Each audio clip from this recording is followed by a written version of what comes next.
All right, ladies and gentlemen, welcome back to episode 2 of my basic bass sound design series. And today we are going to be looking at the plucked style of bass. And this is honestly one of the most common and most universally known basses that you're going to run into. It's also one of the easiest to start out with. So it should be a pretty short video going over it.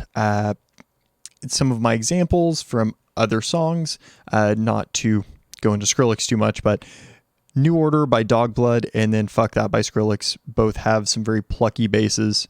The examples that I'll be showing you today are two of my songs, Yacht and Hashtags for Song Titles. Both of these have pretty predominant plucky sounds to them as well. And then we'll just be using our MIDI from last time and the same drums as last time, same BPM to show off how this sound works. So let's get started with the examples. Once it actually decides to play.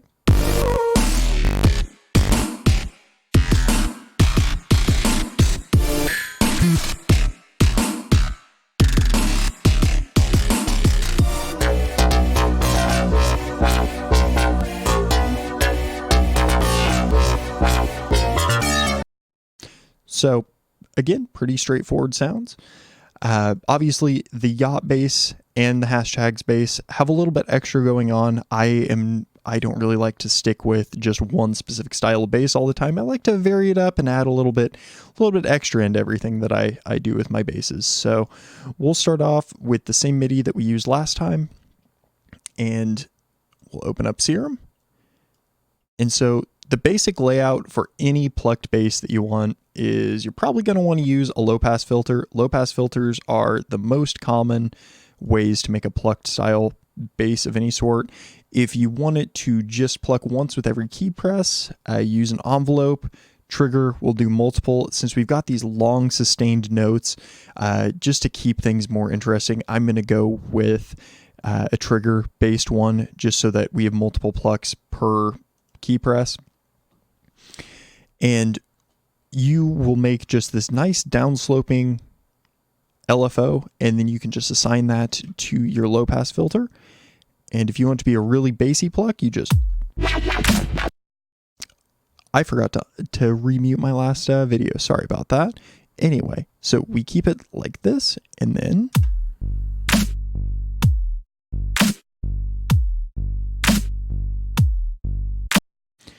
So pretty simple sound. Honestly, something like this would be great for a backing bass if you are wanting to throw something more mid-range on top of it, but have a really solid sub bass with a little bit of kick to it. This would be a great bass to do that with. If you don't want to just use a pure sine wave, if you want to give it a little bit of warmth, that's what the saw wave's great for.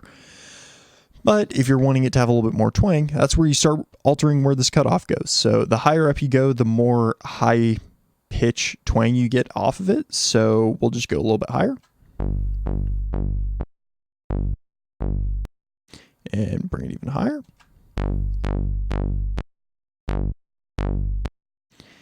And from this, you can also get one of the most famous bass sounds out there for like acid house, things like that. That's the like 303 style bass where you just add some additional res to the bass itself.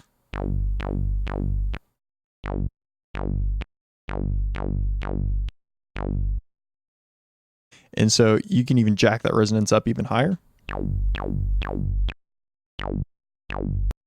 Or you can not assign an LFO to it whatsoever.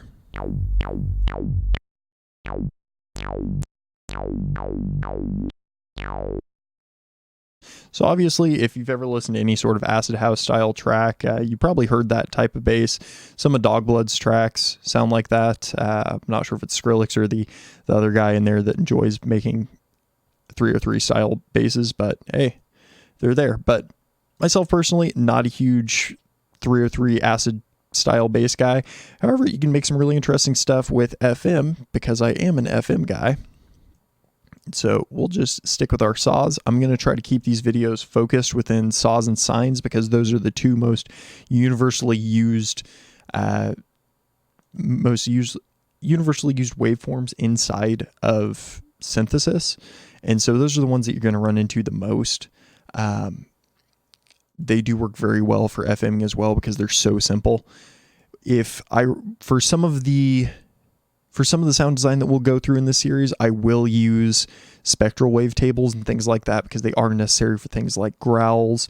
You can accomplish it with saws and sine waves, but it is a little bit more involved and doesn't have the same uniqueness that more spectral wavetables can give you. But we'll go ahead and start off with some FM on this, and just to give you guys an idea of what that plucky sound sounds like with a little FM.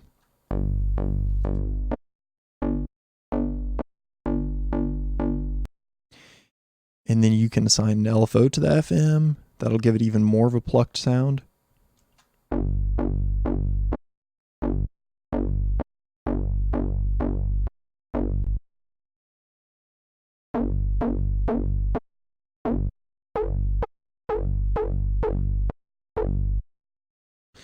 And then one of my favorite things to do is turn the sub on and then do some sub-os on this guy.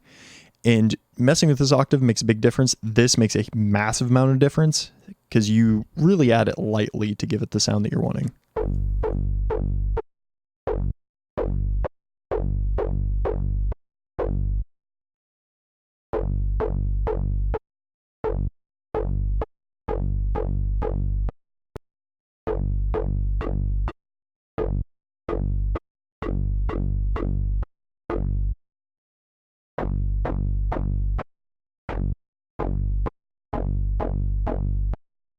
And then from there, we can go into the usual culprits. Go and grab a little bit of our multiband compressor here.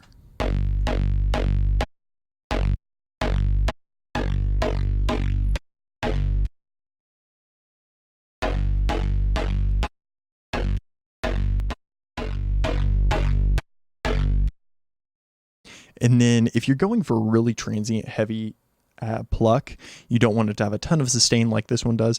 That's again where you can use that old threshold trick that I like to do.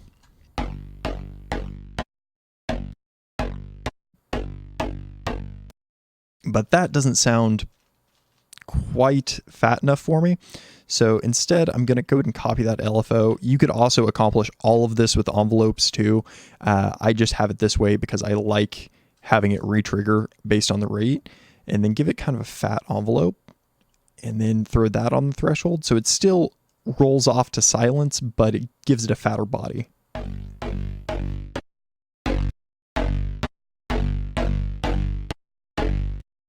if you want to get rid of that click but still have a pretty twangy sound, you can just move the envelopes forward just a hair.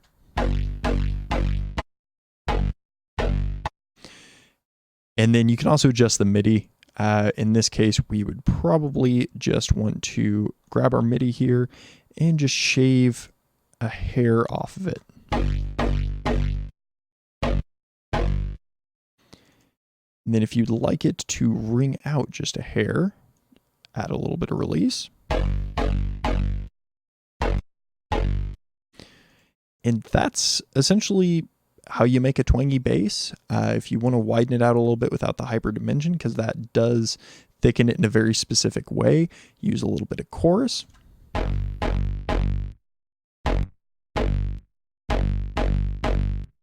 But at some point I will be making an FX series going over how all of these work, what they're doing to the audio that you put through them, and then just a few different ways on how they're usually used.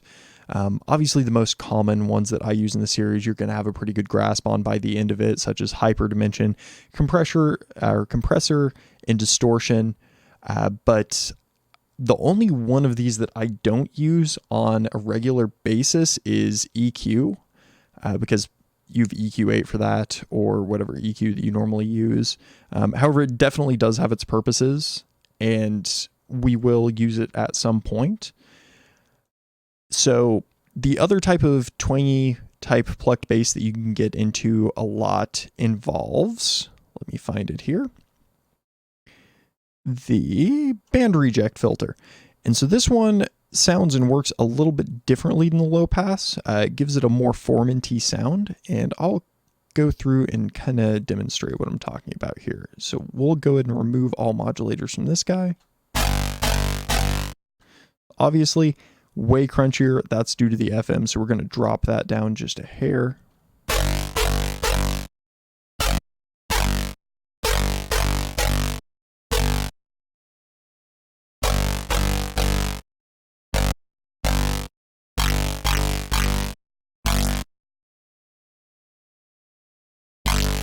And in fact, I think we're going to go ahead and make this a sine wave.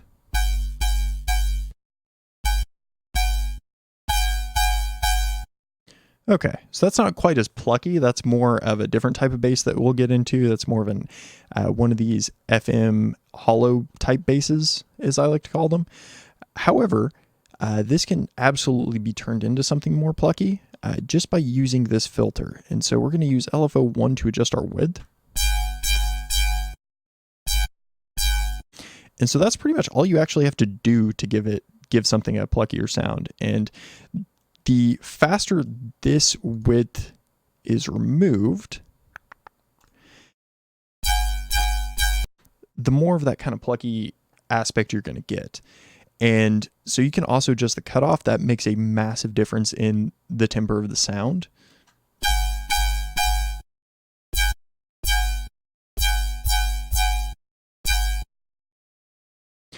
And so you can do a lot with that as well. You can also, if you adjust the res on this guy, it'll make a massive difference as well.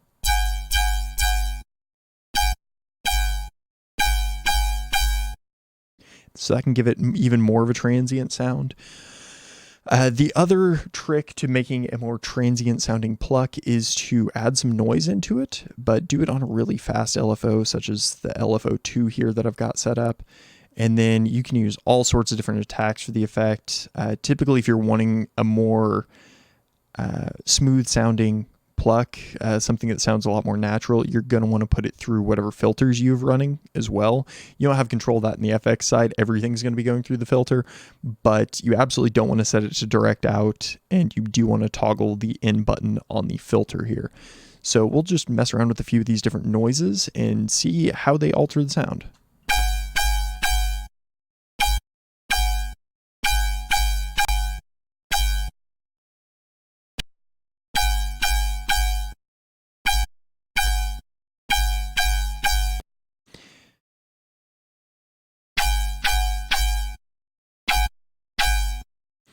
And so obviously that gives it a little bit more of a clicky effect to the beginning. If I shortened this LFO even further, it would really accentuate that. And then from there, you can do pretty much anything else you want to give it more of an interesting taste to it. But that'll be it for the Plucked LFO video today. Hope you guys have enjoyed. Be on the lookout. Looks like next week we are going to be working on a wet reso style bass. So keep your eye out for that.